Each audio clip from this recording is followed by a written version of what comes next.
کیا آپ نے کبھی سوچا ہے اگر دجال آج کے اس دور میں آ جائے تو کیا ہم پہچان پائیں گے؟ ہم بھی اس کے فریب میں آ جائیں گے۔ دجال ایک ایسا فتنہ جو ایمان کو چھین لے گا، جو آنکھوں کو دھوکہ دے گا اور جسے دیکھ کر لوگ اسے خدا سمجھ بیٹھیں گے۔ نبی صلی اللہ علیہ وسلم نے فرمایا، حضرت آدم علیہ السلام سے قیامت تک دجال سے بڑا کوئی فتنہ نہیں ہوگا۔ صحیح مسلم۔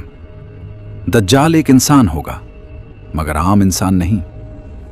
اس کی ایک آنکھ خراب ہوگی، اس کی پیشانی پر لکھا ہوگا کافر۔ وہ پوری دنیا میں پھیل جائے گا سوائے مکہ اور مدینہ کے۔ دجال کب آئے گا؟ یہ وہ سوال ہے جو ہر مسلمان کے دل میں ہے۔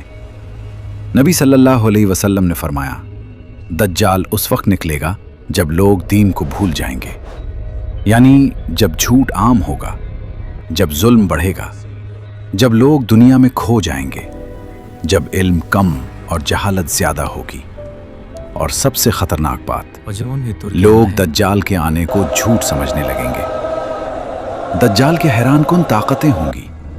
وہ بارش برسا گا، زمین کو سرسبز کر دے گا، مردوں کو زندہ کرنے کا دھوکہ دے گا، جنت اور جہنم جیسی چیزیں دکھائے گا۔ نبی صلی اللہ علیہ وسلم نے فرمایا، اس کے ساتھ ایک جنت ہوگی اور ایک جہنم، مگر اس کی جنت حقیقت میں جہنم ہوگی۔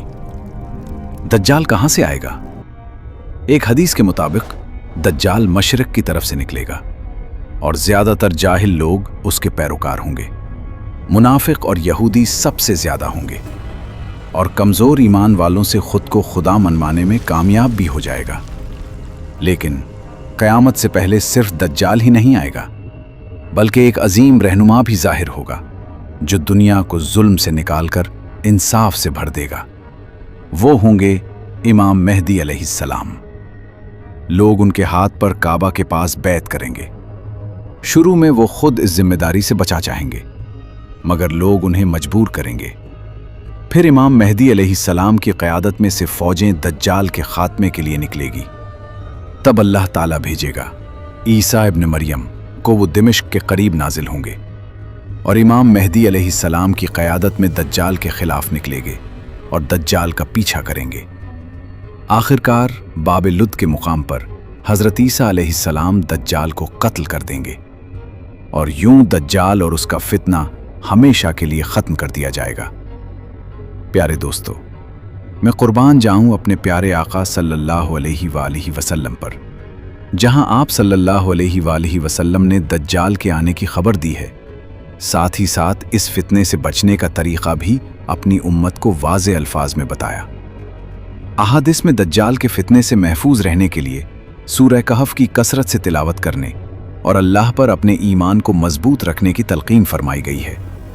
یہ وہ کام ہے جو ہمیں خود بھی کرنا چاہیے، اور ہمیں چاہیے کہ ہم اس فتنے اور اس سے بچ نکلنے کی تمام تعلیمات اپنی نسلوں کو بھی دیں۔ کیا خبر کب اس فتنے کا آغاز ہو جائے؟ اللہ ہمارا خاتمہ ایمان پر کرے۔ ایک بار کمنٹ میں آمین ضرور لکھیں۔